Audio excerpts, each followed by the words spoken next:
అర్థమైందిగా? నా దారి రహదారి, అడ్డు రాకండి. వద్దు నరసింహ, నా మాటను. వాళ్ళు మునుపట్లేరు, బాగా మారిపోయారు. ఎందుకు వచ్చిన గొడవ? నరసింహ,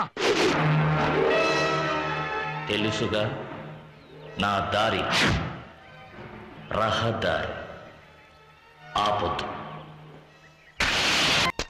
బేబీ 5 రూపాయలు. నా 5 రూపాయలు చూశారన్నావుగా, నాకింకో రూపం ఉంది, 6 రూపాయలు. ఈ నరసింహుని ఉగ్రస్వరూపం. అది నువ్వు చూశావో తట్టుకోలేవు, అల్లాడిపోతావు. నా గురించి నీకు తెలీదు. నా దారి రహదారి, అడ్డం రాకు. ఈడ్చుకుపోవడం నా చెల్లెలను ఎద్దో ముద్దో కాదు, ఇంటి మహాలక్ష్మి. పెద్దవాడు కదా, ఇంతవరకు మర్యాద ఇచ్చిన మర్యాద కాపాడుకోవాలనుకుంటే లోపలికి వచ్చి అక్షంతలు వేసి ఆశీర్వదించండి. ఇంతకు మించి ఏమైనా గొడవ పెట్టుకున్నారో? ఇంతవరకు నా నోరు మాట్లాడింది లేదా? ఇది మాట్లాడుతుంది.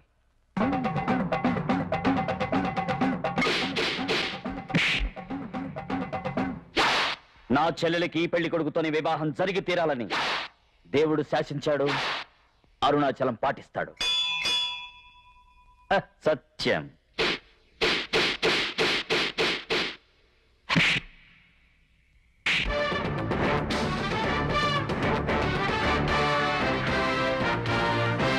ఈ గీటు దాటి ఎవడైనా లోపలికి వచ్చాడంటే గుండెలు తోడేస్తా.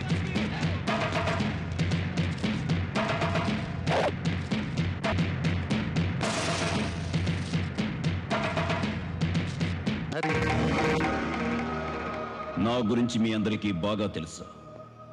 ఈ రాయుడు చెప్పిందే చేస్తాడు, చేసేదే చెప్తాడు.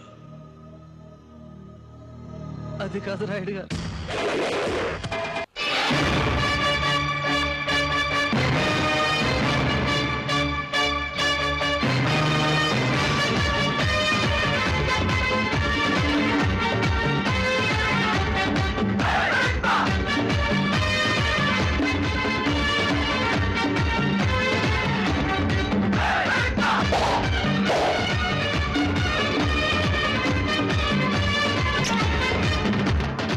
నా జన్మ విరోధనైనా నేను క్షమిస్తాను, కానీ వెంటే ఉండి వెన్నుపోటు పొడిచేవాడిని మాత్రం నేను క్షమించను.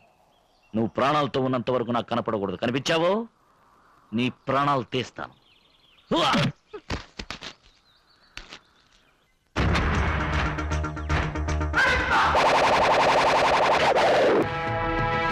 శిష్య కొంతమంది చెబితే వింటారు, కొంతమంది అనుభవం అయితే వింటారు, కొంతమందిని తంతేనే వింటారు. మీ నలుగురిని తంతేనే వింటారని దేవుడు శాసించాడు. అరుణాచలం పాటిస్తాడు.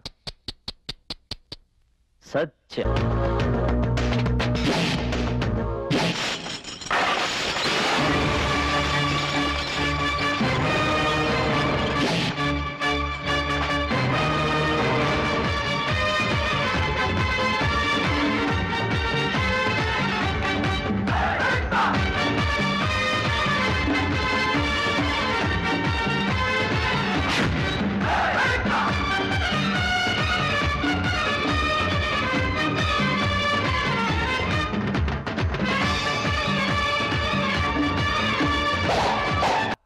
అయ్యా, మీసం వచ్చిన వాడల్లా మగాడు కాదు.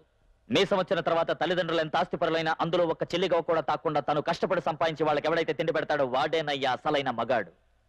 నేను మగాడిని. నా తల్లిదండ్రులను కూర్చోబెట్టి పోషించడానికి వాళ్ళు ప్రాణాలతో లేరు.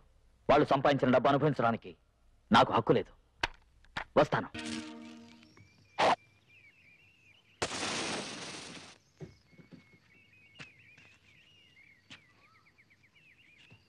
పెదరాయుడు, మన ఇనపెట్లో మీ అమ్మది 500 తులాల బంగారం ఉంది. దాన్ని నా తోడబుట్టిన దానికి ఇచ్చే. చూడమ్మా, రామాపురంలో నాకు 700 ఎకరాల కొబ్బరి తోట ఉంది. అది నీకు రాసిస్తాను. అలాగే కోదాడ పక్కనున్న 200 ఎకరాల సాగు భూమి కూడా నీ పేరులో రాస్తాను. నువ్వు కావాలంటే నాకున్న యావదాస్తిని నీకు ధారాదత్తం చేస్తాను. అంతేకాని మేము తరతరాలుగా నమ్ముకున్న నీతిని న్యాయాన్ని ఎవరి కోసం వదలను. అది కాదన్నయ్య.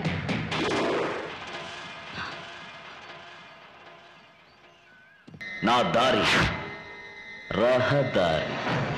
Better don't come in my వే.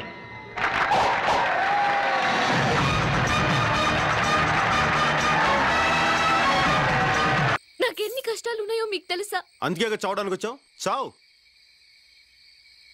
కష్టాలు నీ ఒక్కదానికే కాదు, ఈ భూమి మీద ఉన్న ప్రతి జీవికి కష్టాలున్నాయి. జీవితం అంటే పూల పాన్పు కాదు. ఎప్పుడు సంతోషమే కావాలనుకుంటే కుదరదు. కొంచెం బాధను కూడా భరించడం నేర్చుకోవాలి. అలా భరించే వాళ్ళకి భూమి మీద బ్రతికే హక్కు ఉంది. నీలాంటి పిరికోళ్ళకి ఇక్కడ చోట్లేదు. భయపడితే చచ్చిపో. గుండ్రంగా తిరిగేది భూమి, కాలేదే నిప్పు, పోరాడేవాడే మనిషి. నువ్వు మనిషి అయితే జీవితంతో పోరాడు.